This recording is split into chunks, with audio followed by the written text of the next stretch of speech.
Salut et bon retour sur cette série de réac qui est partie pour s'étendre sur plusieurs années, vu comme c'est parti. Vu comme ça va au compte-gouttes, parce que je vous préviens, vous allez avoir une petite réac sur Scooby-Doo et après on repartira sur une autre série avec un rythme un petit peu moins soutenu qu'avant, sans doute une vidéo de moins par semaine, parce que je reprécise pour ceux qui ne savent pas, j'ai trouvé un job à temps plein à côté de YouTube, et donc ça me donne moins le temps pour faire mes vidéos, hein, c'est logique. Donc ouais, on repart dans Scooby-Doo. Je tiens à rassurer quand même les gens, je pense que dans pas trop longtemps, je vais recontinuer à faire des vidéos comme ça, mais ce ne sera pas pour des raisons qui vous feront plaisir. Mais bon, ça j'en parlerai quand on y sera. En tout cas, ouais, le film d'aujourd'hui, c'est un crossover entre guillemets, c'est plutôt une sorte de réminiscence à Hanna-Barbera, puisque c'est Blue Falcon, le retour. Qui est Blue Falcon? C'est un personnage d'une vieille série Hanna-Barbera des années 70 qui, dans cette continuité que vous allez créer, est aussi un personnage de comics, même si on s'en fout au bout de 5-10 minutes de film, on n'en parle jamais de ça. On dit que c'est un personnage de comics, alors que de base c'est juste une petite série Hanna-Barbera, quoi. Une sorte de parodie de super-héros, voilà, je sais pas, Super Zero, Freakazoid, un truc comme ça. Et vraiment le truc très kitsch des années 70, comme on avait l'habitude d'en voir, donc... Voilà, il était accompagné d'un chien robot un petit peu neuneux sur les bords. Sans doute que ça vous parlera plus si vous avez suivi le film assez récent Scooby. Ou Scoob, je sais plus comment il s'appelle en français, en VO quoi. Je sais qu'il apparaît là-dedans. Donc ouais, disons que ça devient un personnage un peu plus reconnaissable maintenant de l'héritage Hanna-Barbera. Même si bon, j'en ai toujours pas grand-chose à foutre de lui quoi. Mais ouais... on va un petit peu passer du temps là-dessus, avec déjà un petit départ pas mal dans l'idée où on voit donc des cases de comics, parce que voilà, c'est Blue Falcon, il fait ses trucs, etc. Et on fait un petit montage sur une musique plutôt cool, où on remet au bout d'un moment Scooby-Doo et compagnie là-dedans, pour amener à une sorte de mise en abîme méta, où ils sont dans un comics, Sammy et Scooby avec Blue Falcon, qui est lu par Sammy et Scooby, alors qu'ils sont pas censés être dans l'histoire en lien quelconque avec Blue Falcon, donc c'est du méta bizarre pour moi. Voilà, la mise en scène du début, ça sent un peu la raison pour laquelle on a choisi d'en faire un comics en plus d'une série Blue Falcon, juste pour pouvoir se permettre cette petite mise en scène particulière à la comics au tout début du générique. Pour amener donc à une situation très basique où notre groupe s'apprête à piéger un méchant en costume de Minotaure. Ça se passe exactement comme prévu, il y a juste...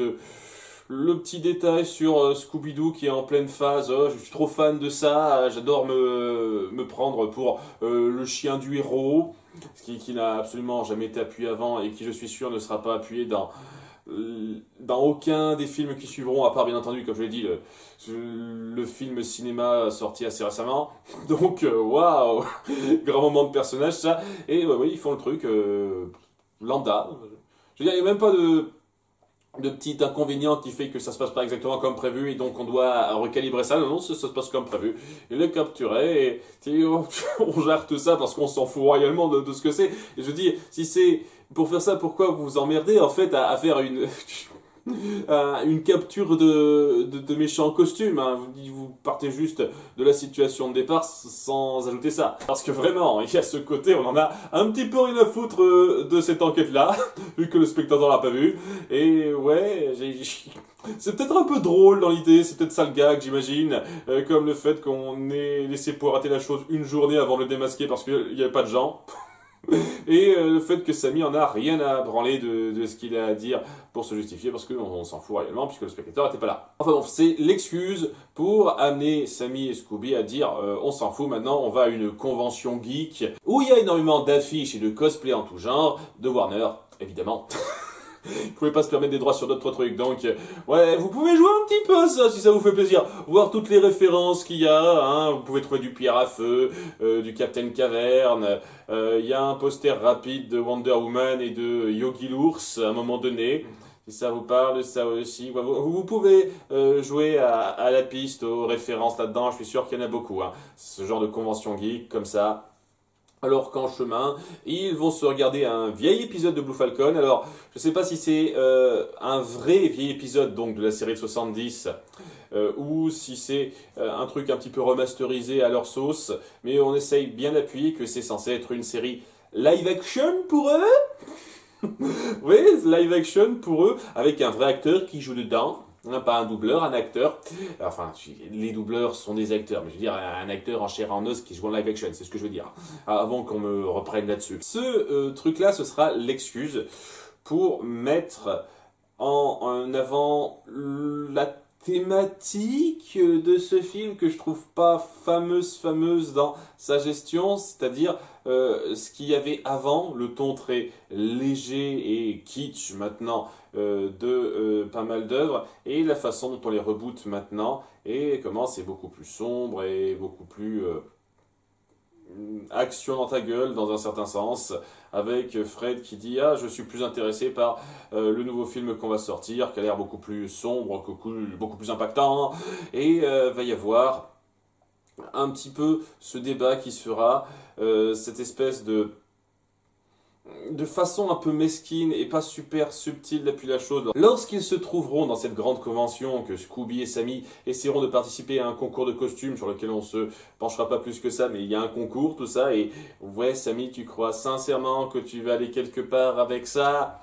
Bien sûr, on y croit, et que ils vont rencontrer un petit peu leur idole, le vieil acteur de la série très kitsch, et que Sammy sera tout content. Si j'entends droit, ça me met le cerveau en ébullition.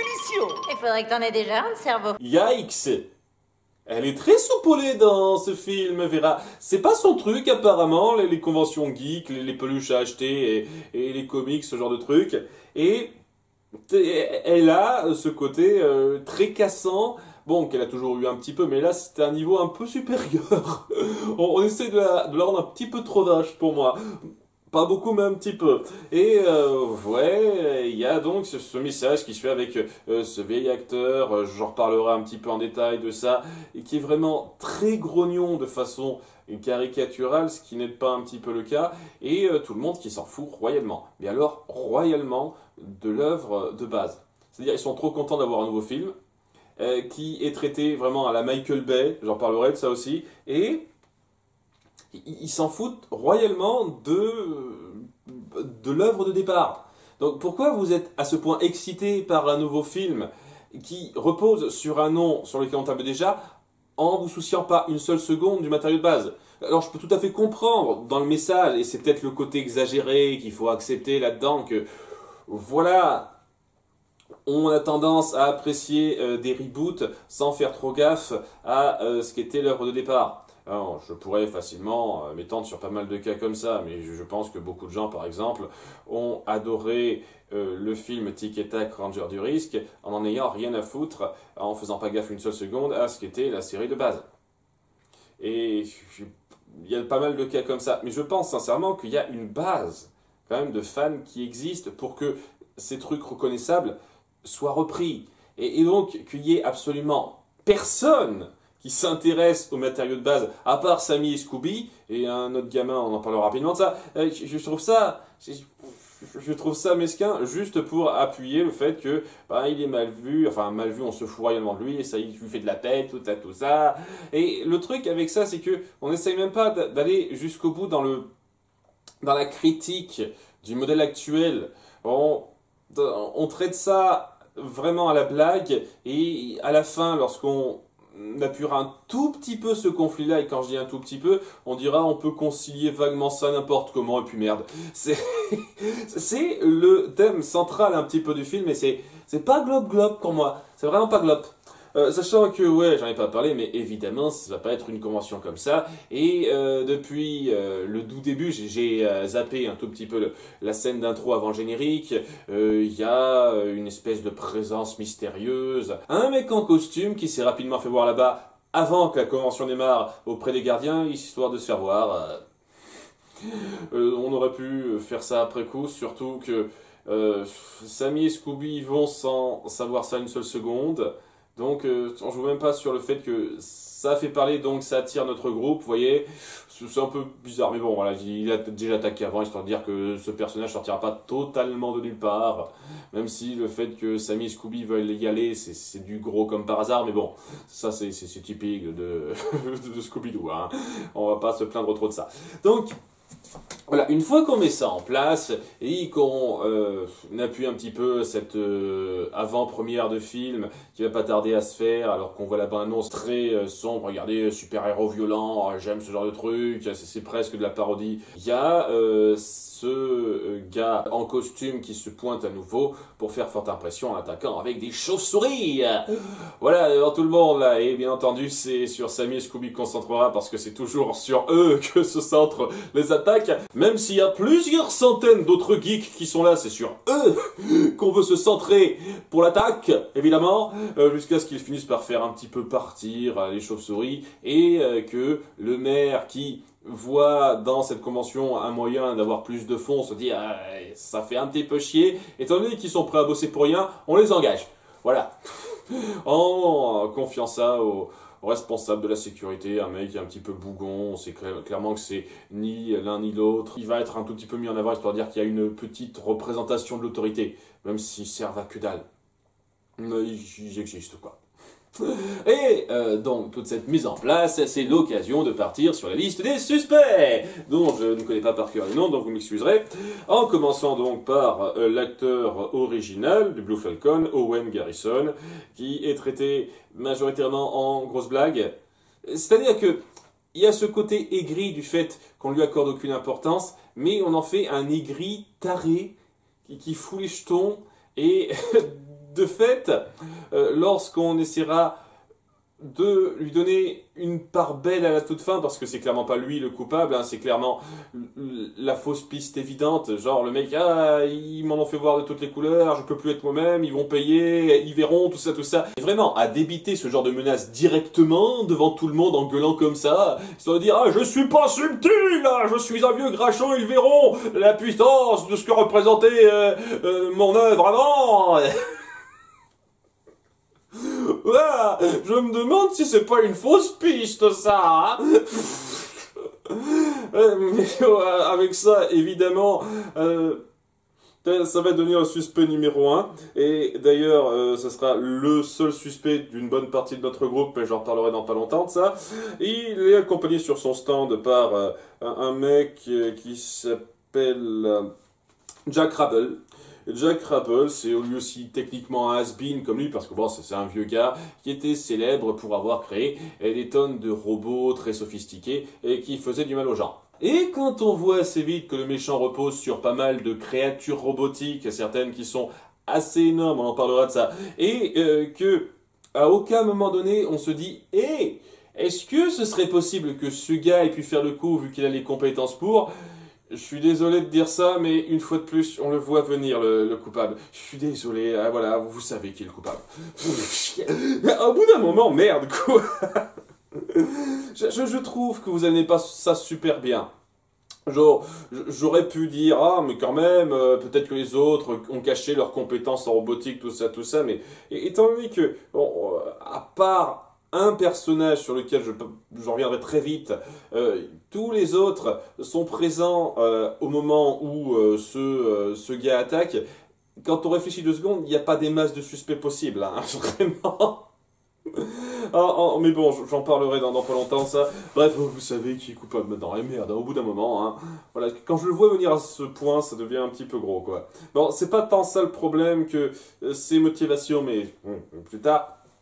Il y a donc aussi le nouvel acteur pour Blue Falcon, un mec qui s'appelle, je m'en fous, Brad Adams, je m'en fous, qui est du genre ah, je suis un artiste, qui accepte pas trop de faire des rôles écervelés, mais je les fais quand même parce que voilà, ça paye le pain.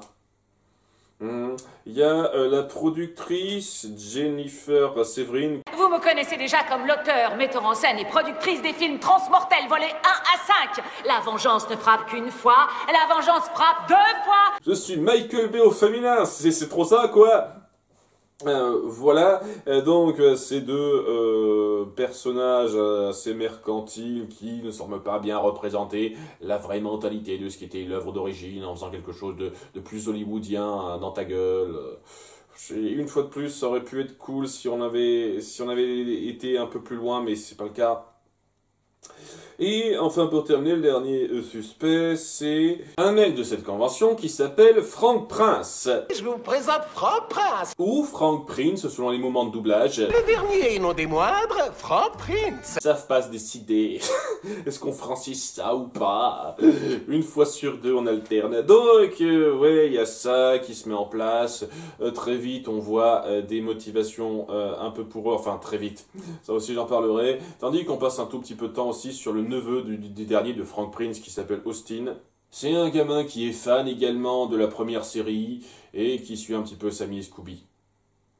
Voilà, il n'y a rien de spécial pour lui, mais il est là, quoi. Donc, alors qu'on visite un petit peu cette convention avec Daphné qui a son petit délire perso, elle collectionne des peluches, Fuzzle, je sais plus exactement quoi, et donc elle a cette collection aiguë, c'est... je veux dire, voilà, c'est bien de faire de la petite sous-intrigue comme ça.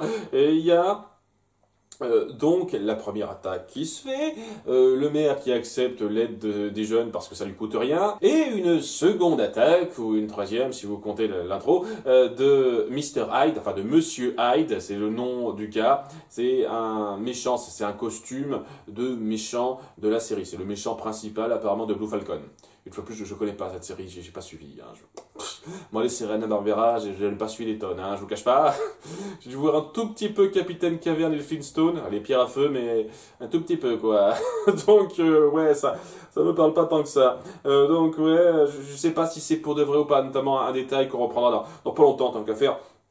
Bon, très vite, quoi, il y a la première attaque, la deuxième ou troisième attaque de Monsieur Hyde qui se fait, où il attaque un petit peu l'after dans une petite soirée avec la productrice, l'acteur principal, donc une fois de plus, ça peut pas être ces deux-là puisqu'ils sont pas présents, qui balance ce coup-ci Cerber.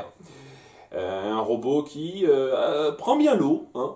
Il arrive à le battre un tout petit peu comme ça, enfin à se débarrasser de lui, à le fuir un tout petit peu en l'envoyant à l'eau, Scooby-Doo, et il le prend bien. La plupart du temps, il suffit de se noyer un petit peu pour être complètement court-circuité, mais non, la petite protection pour ça, c'est bien.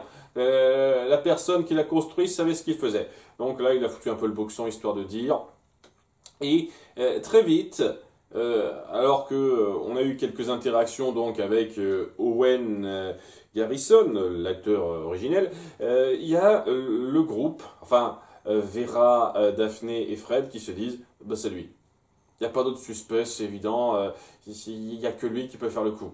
Et il faut demander à Sammy de faire quelque chose. Il achète un petit robot téléguidé espion à l'autre gars, à Jacques Rabel, parce que oui, c'est une spécialiste en robotique une fois de plus, pour espionner un petit peu aux alentours de la convention, pour rapporter à tout le monde, vous savez quoi, j'ai repéré un peu des possibles suspects, et la productrice, elle est contente, ça lui fait un coup de pub. Il y a l'acteur qui aime pas trop ce type de rôle, il se dit que peut-être ça sera un tremplin pour le propulser ailleurs, et il y a donc, Massin Prince, là, je sais plus comment il s'appelle, Frank Prince, ou Frank Prince, qui profite de ça pour vendre des tonnes de goodies Blue Falcon plus cher, puisque ça fait de la pub. Donc voilà, on part du principe que ça fait de la pub, on est content. Et voilà, on part sur ça, il faut que ce soit dingue, que ce soit Sammy qui propose d'autres suspects possibles. Et la réaction de Vera, notamment, mais aussi un peu de Fred et Daphné, c'est de dire « Ok, on va pas trop les contrarier, on va juste demander au gérant, là, aux responsables de la sécurité, de donner des badges pour qu'ils se barrent ailleurs. » à un autre buffet, quoi, et de façon à ce qu'on puisse enquêter nous-mêmes et se dire, ok, hein, on va pas leur faire de peine et ils disent de la merde, il y a qu'un seul suspect possible.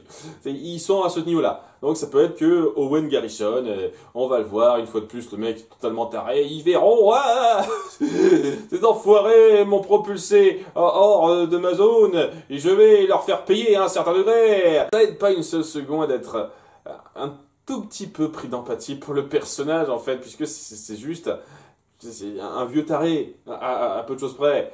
Même si sa situation aurait pu être sympathique à un certain degré, on n'est pas du tout dans sa mentalité pour moi. Donc ouais, il a ce niveau-là, alors que nos héros vont enquêter un tout petit peu et comprendront que les attaques qui ont eu lieu, eh bien, suivent le schéma de plusieurs épisodes, des épisodes dans lesquels Monsieur Hyde apparaissait dans la série. Et une fois de plus, je ne serais pas contre savoir, parce que j'ai pas suivi ça, il n'y a pas de fiche Wikipédia très suivie de cette série, vraiment. Je serais curieux de savoir si c'est vraiment comme ça en vrai. Parce qu'on dit que la première attaque qu'il a faite, donc à l'intro, c'était l'épisode 1. La seconde attaque, donc c'est la première que nos héros ont vue, c'était l'épisode 2, et la suivante, c'était l'épisode 3. Bon, après on dit que ouais, il s'est passé un certain temps avant qu'il réapparaisse, donc la prochaine fois qu'il apparaît, l'épisode 22, il va faire ci. Il va attaquer, enfin, dans la série, il attaque tout le monde à coups de mousse qui transforme les gens en monstres. Parce que c'est une série très magique. Et étant donné que ça suit le même schéma, c'est-à-dire les chauves-souris et le cyber-cerbère, et ben, ils se disent ça va forcément être ça. Et je trouve ça assez dingue que Sammy n'ait pas compris ça. Parce que après la première attaque où il était là, il a compris que c'était Monsieur Hyde et il s'est pas dit dans sa tête « Hey, moi qui suis un fan de la série, je sais pas, c'est bizarre que ce soit exactement comme au début. » Il a pas eu cette réflexion-là, Sammy, de balancer sur cette piste-là.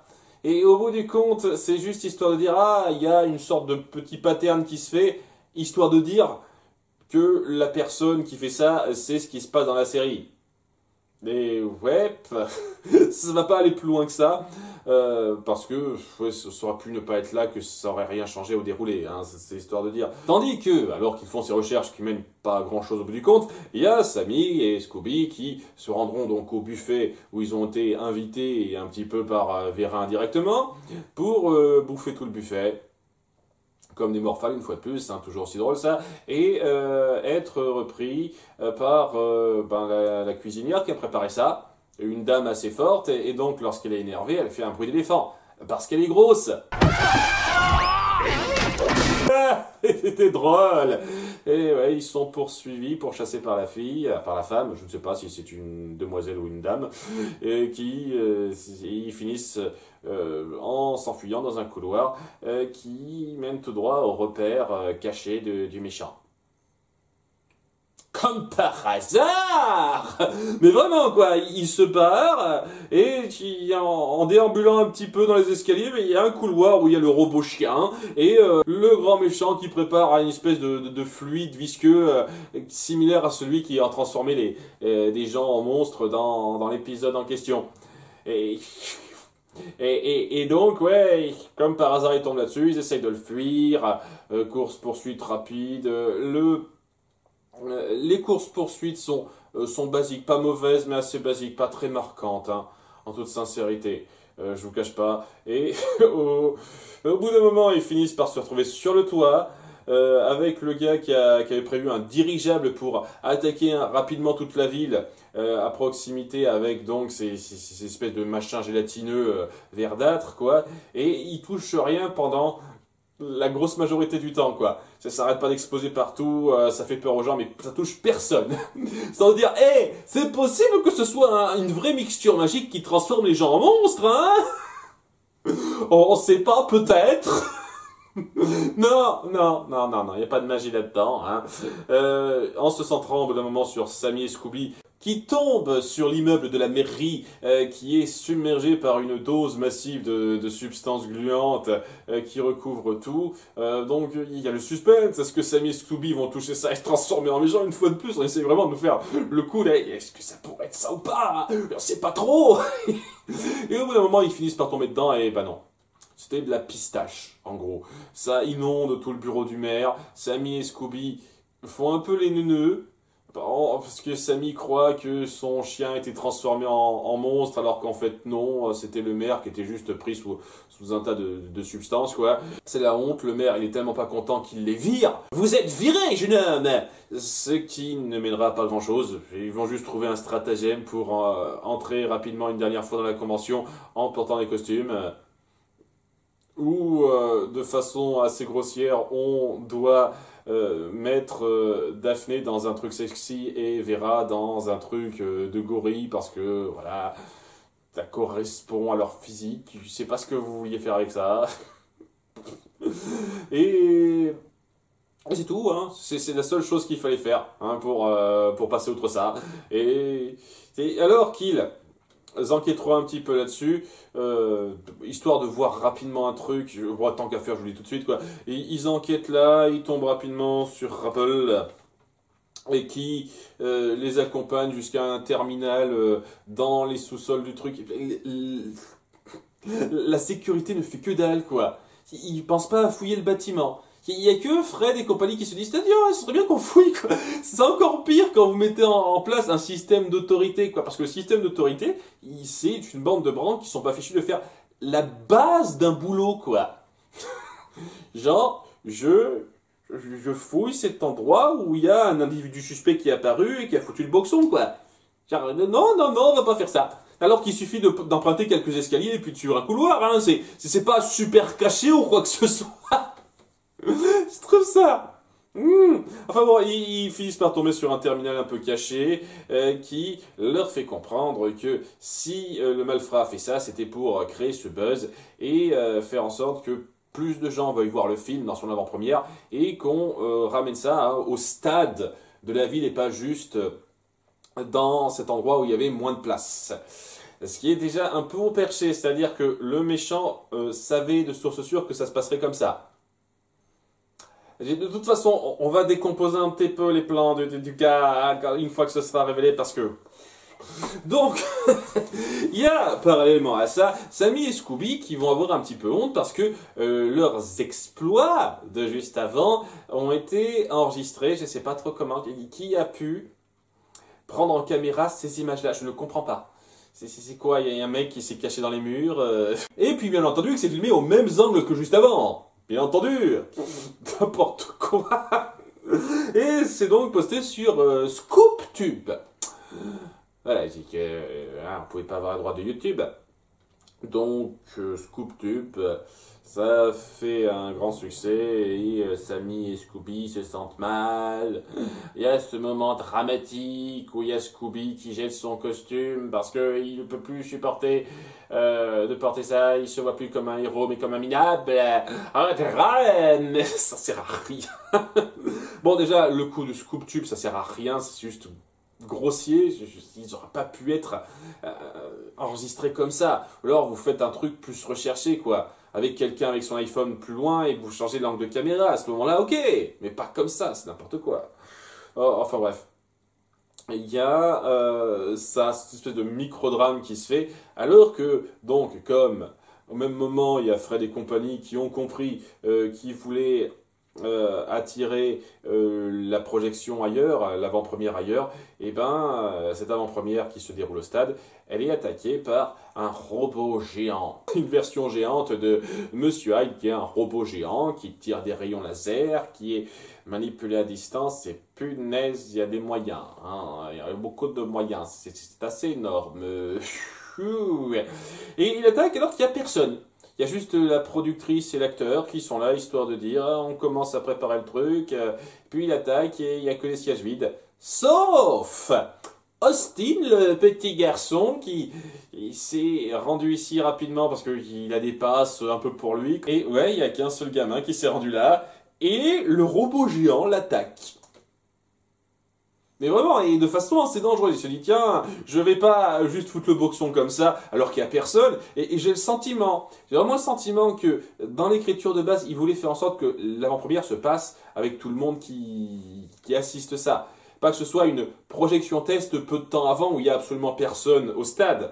J'ai le sentiment qu'ils voulaient qu'il y ait tout le monde pour créer la panique, tout ça, mais ils n'avaient pas les moyens. Donc on s'est dit, il n'y a que des sièges vides et il y a juste un gamin à sauver rapidement.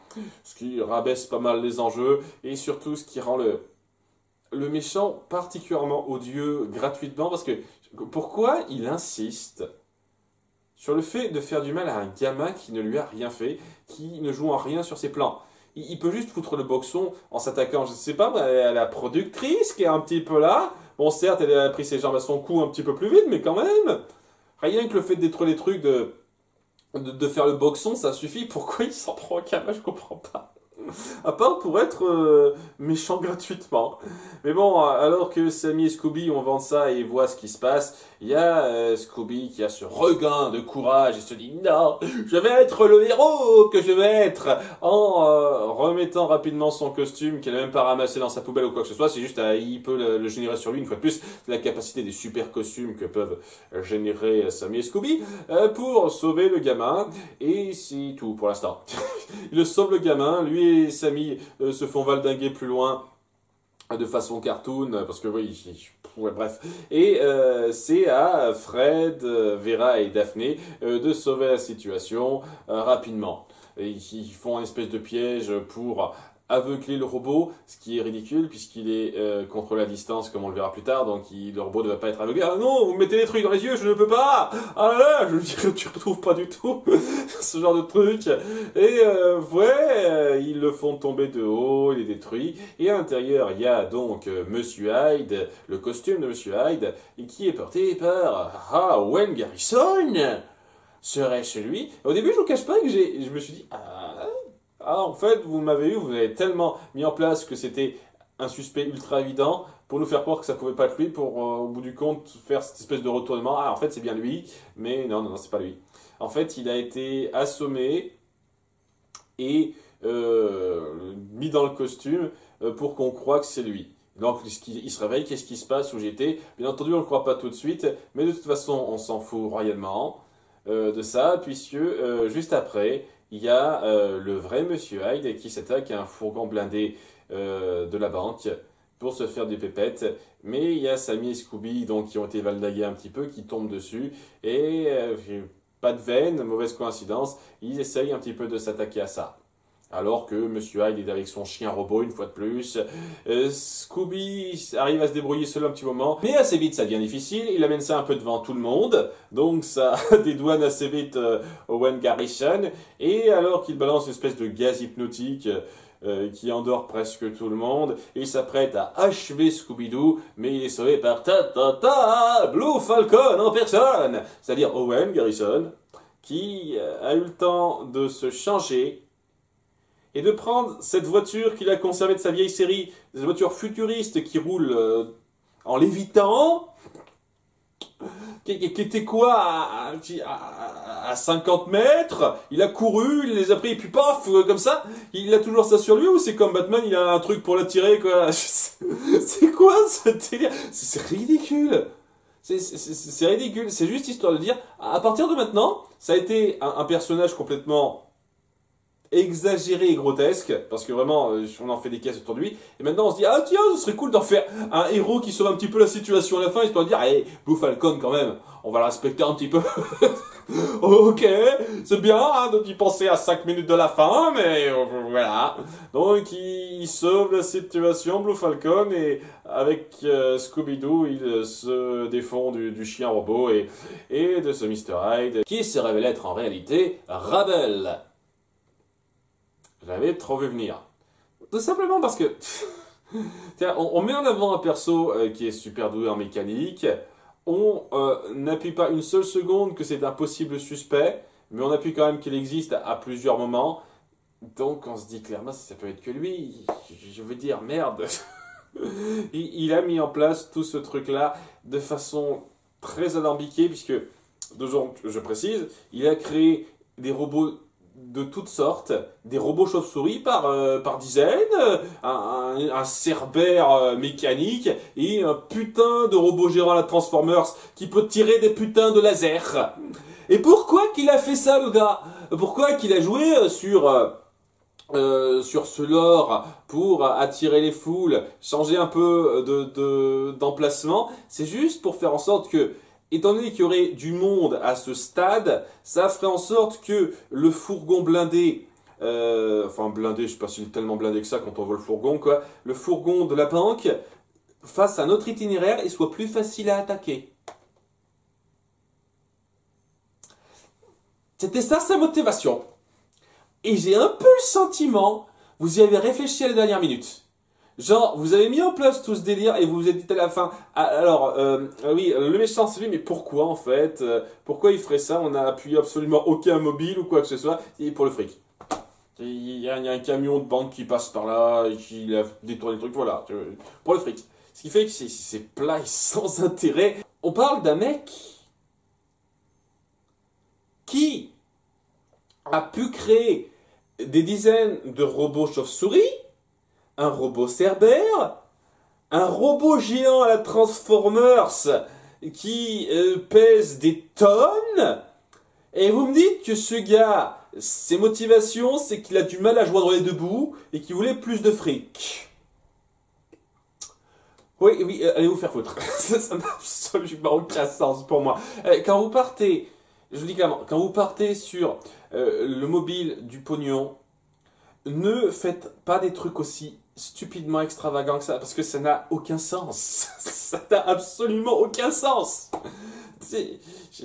Bref, maintenant qu'on a les motivations du méchant qui sont sans intérêt, c'est sauté, c'est pas génial, quoi. Ça aide pas du tout à cimenter le truc quand le méchant, on s'en bat un peu les couilles et ça tient pas debout. Ça se termine donc sur la productrice et l'acteur du film qui reconnaissent en l'intervention de Blue Falcon à la toute fin qu'il y a encore de la valeur là-dedans.